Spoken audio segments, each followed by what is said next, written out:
Oui, merci beaucoup pour la question qui est évidemment l'objection centrale qui vient de tous ceux qui affirment qu'il n'y avait pas d'autre solution. Donc,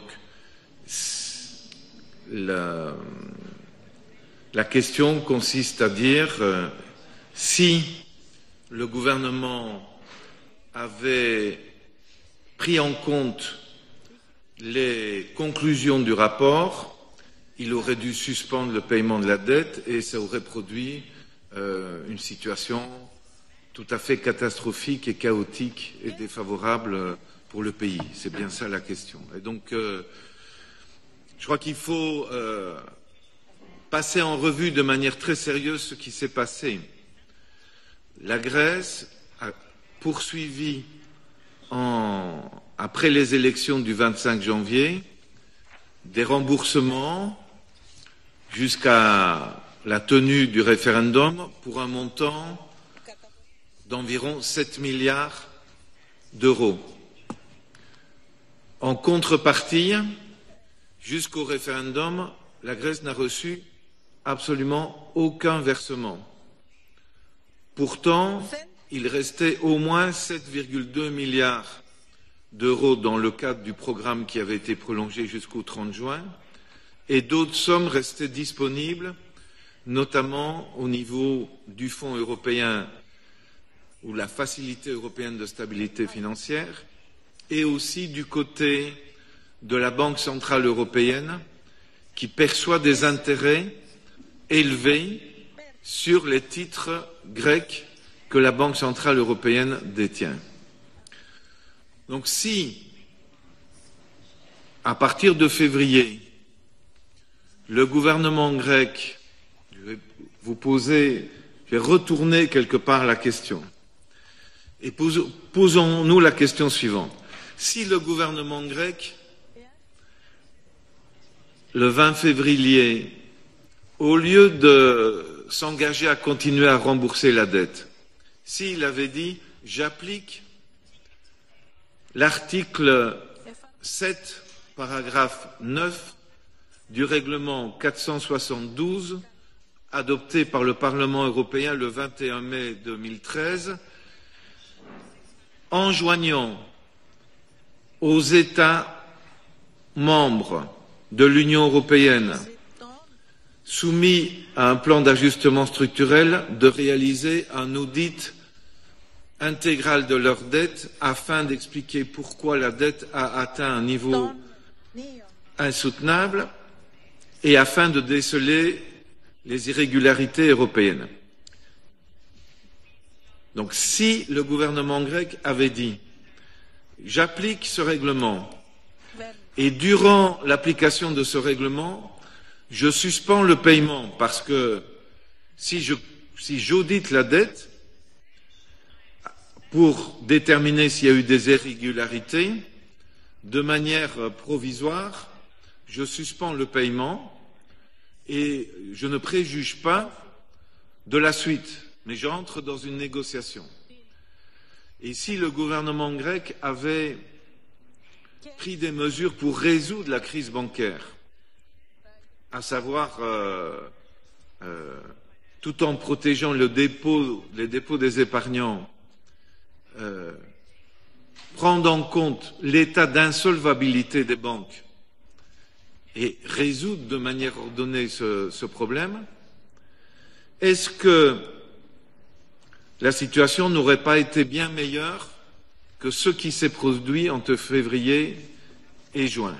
Et puis je peux prolonger évidemment la question. Si, sur la base des travaux de notre commission, puisque notre commission a été instituée après le 20 février, elle a été instituée à partir du 4 avril, et notamment quand elle a été instituée le 4 avril, c'était en tenant compte de ces règlements 472 que je mentionne, c'est dans l'acte de création de cette commission.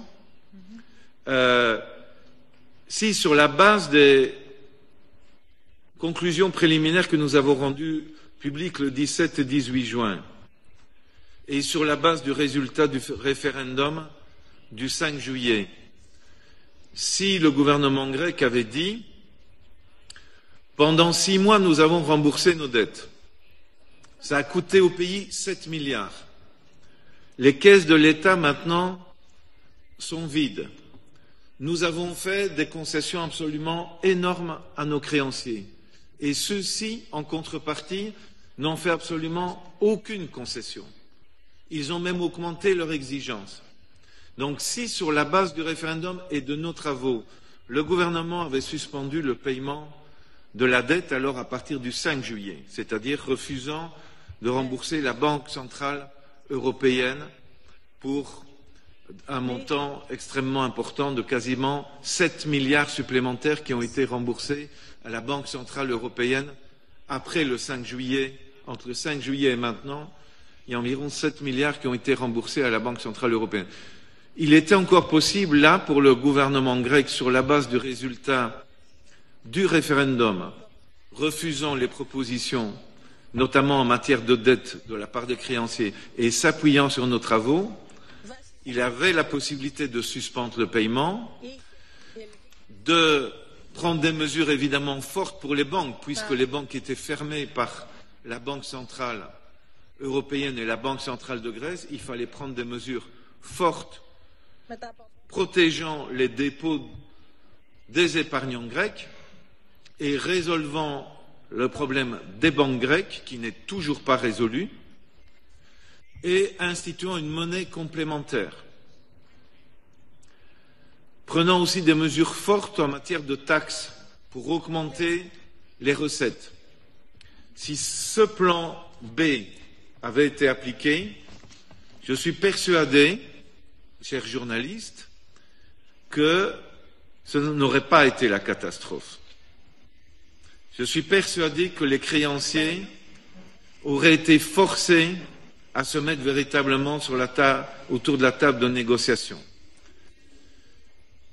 Ce qui s'est passé maintenant et ce que nous venons d'expliquer, en signant un troisième mémorandum dans les conditions qu'on connaît, c'est-à-dire sans qu'il y ait un véritable débat possible avec possibilité d'amendement au Parlement et sans respecter le résultat du référendum, la Grèce s'est engagée, les autorités grecques se sont engagées dans un nouveau programme, le troisième, qui implique des emprunts supplémentaires d'un montant de 86 milliards, qui vont servir largement à rembourser les anciennes dettes que nous avons identifiées comme illégitimes, illégales et insoutenables, et qui vont servir, comme vous le savez, pour 25 milliards à recapitaliser les banques grecques qui ont déjà reçu 48 milliards depuis 2010.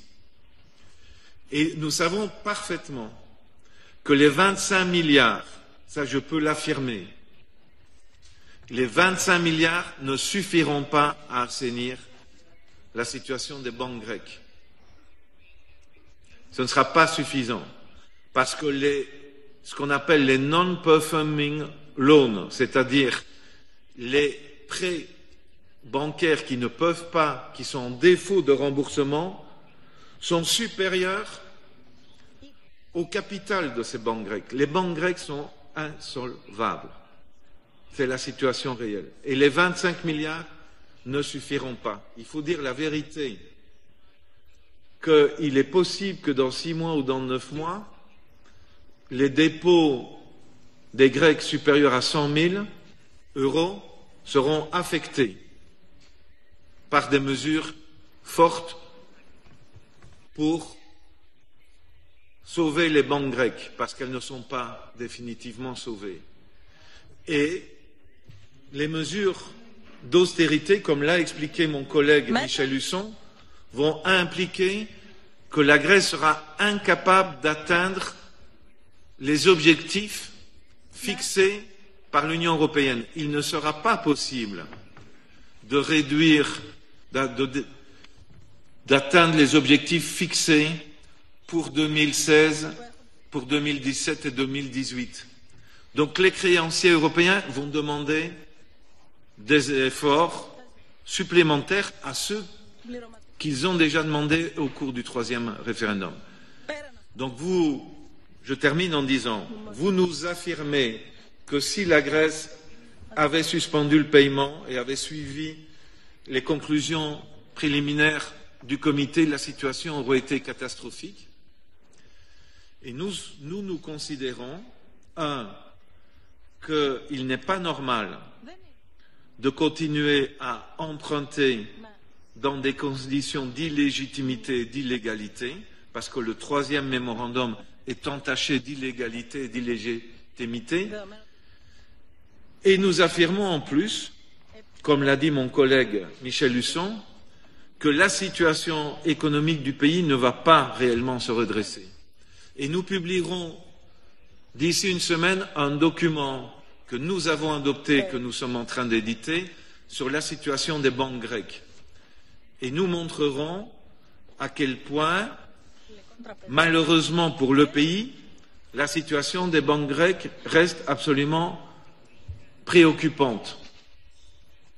Et à quel point les 25 milliards de dettes supplémentaires contractées pour recapitaliser ces banques, qui restent aux mains d'actionnaires privés minoritaires, parce que, comme vous le savez, le Fonds hellénique de stabilité financière et l'État grec sont les actionnaires majoritaires des banques, mais n'exercent pas leur responsabilité d'actionnaire parce qu'ils ont accepté des actions appelées préférentielles qui ne leur donnent pas le droit de vote et donc qui laissent aux mains d'actionnaires minoritaires privés le sort des banques grecques, et à ce fonds de stabilité financière qui est dirigé par Pierre Mariani, qui est le responsable de l'échec de la banque Dexia, que je connais bien parce que c'est une banque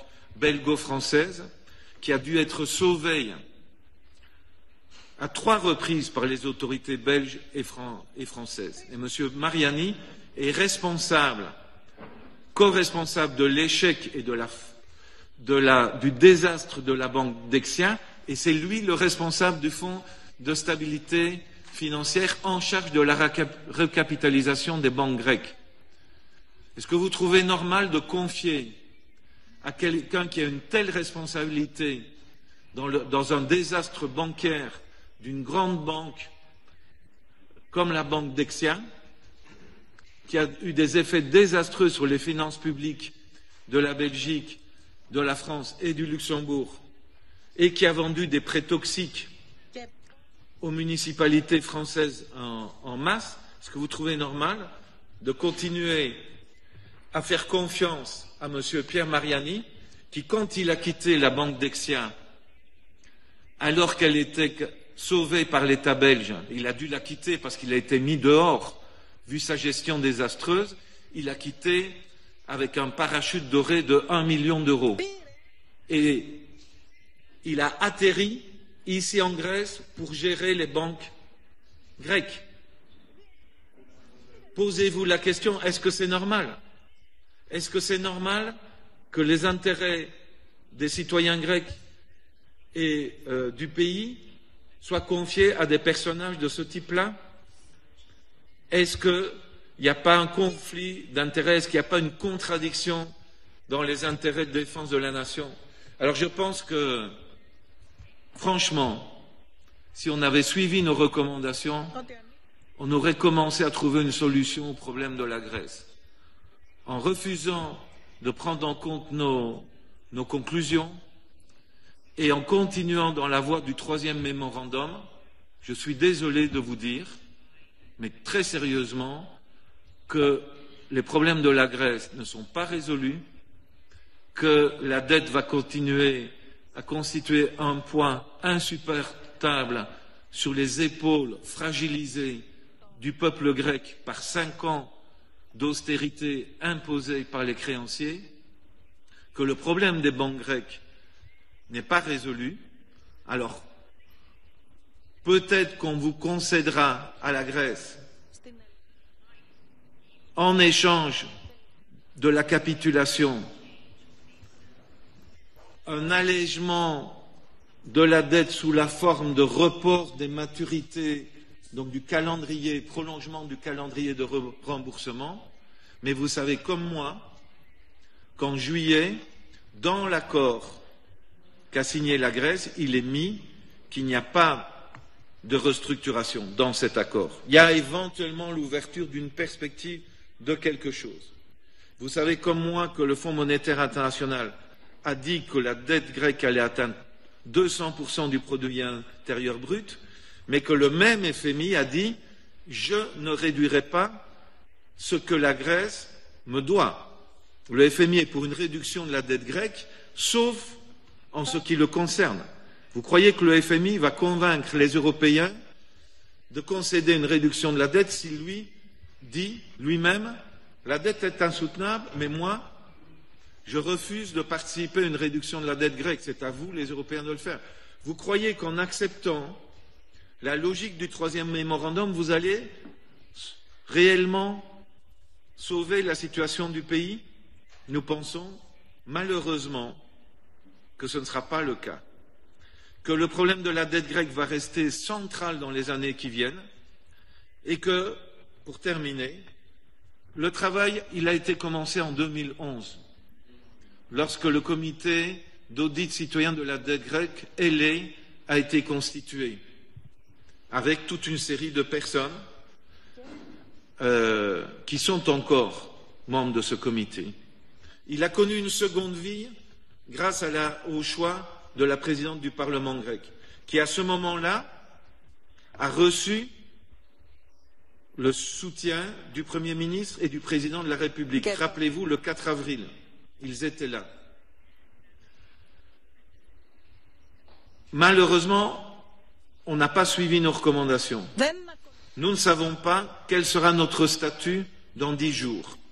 Mais peu importe le statut, comme l'a dit la présidente actuelle du Parlement, nous continuerons nos travaux. Comme nous n'étions pas rémunérés, pour nous, ça ne va rien changer. Notre disposition à aider la Grèce reste intacte. Et comme elle ne dépendait pas de rémunération, nous poursuivrons. Si nous devons venir en prenant en charge nos billets d'avion pour nous rendre ici, et si nous devons demander à des Grecs de nous héberger pour réduire à fond les dépenses, nous irons dans des familles grecques qui nous recevront et qui nous reçoivent déjà, et nous continuerons notre travail et nous trouverons les moyens de payer nos billets d'avion pour venir et vous rendre service.